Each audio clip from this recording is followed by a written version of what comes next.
నేను నర్సరీ నుంచి తెచ్చి పాతేనండి. అంజీర మొక్క చాలా బాగా వచ్చింది. నేను అసలు ఎంత బాగా వస్తుందని నేను అనుకోలేదు. ఈ మొక్కను తెచ్చి నేను 4 నెలలు అవుతుందండి. దీనికి 4 కాయలు కాసినాయి.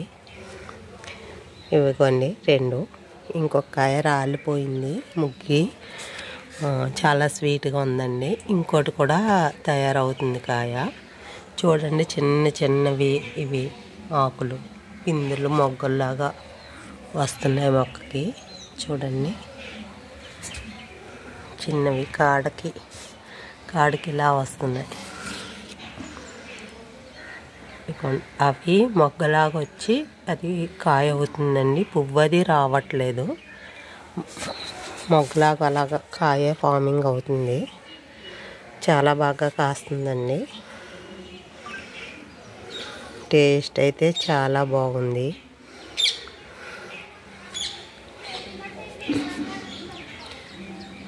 చూడండి ఎంత బాగుందో. ఆకులు అయితే కలరు అవి ఎక్కువ రోజులు అయ్యి ఆకులు రాల్చేసి టైం గురించి అలాగా చుక్కలు వచ్చినాయండి. ఇంకా ఈ ఆకులు రాలిపోతాయి. ఇది చూడండి ఎంత బాగుందో మొక్క.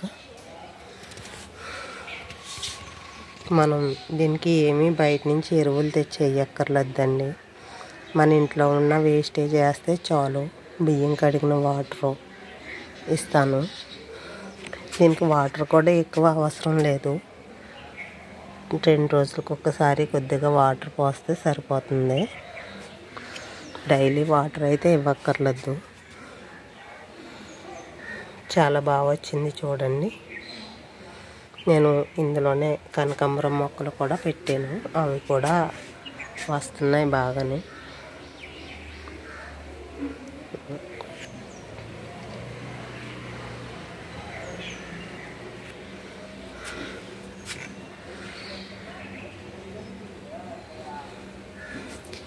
ఇంత చిన్న బకెట్లో కూడా ఎంత బాగా వచ్చిందో ఇది.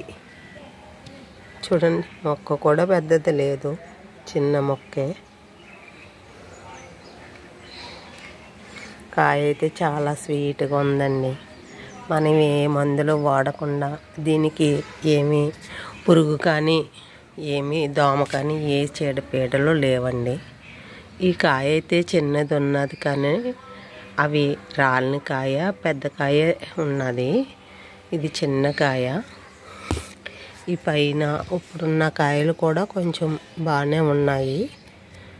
అంటే మొన్న ఈ సరిగ్గా కాయలు వచ్చే టైంలో నేను ఊరికి వెళ్ళడం వల్ల వాటర్ ఇవ్వలేదు. ఒక 4-5 డేస్ వాటర్ ఇవ్వకేమో అలా వచ్చిందండి. అది కాయ చిన్నది. ఈ అంజీరకాయ పై కాయలు బాగానే ఉన్నాయి. మనం ఇలా మన ఇంట్లో ఒక కాయ కాసిన ఎంత ఆనందంగా ఉంటుంది కదా. నాకైతే చాలా ఆనందంగా ఉందండి.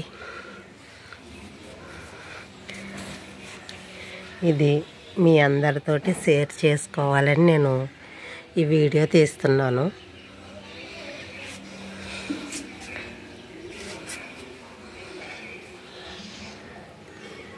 నా సంతోషాన్ని మీతో షేర్ చేసుకోవాలని.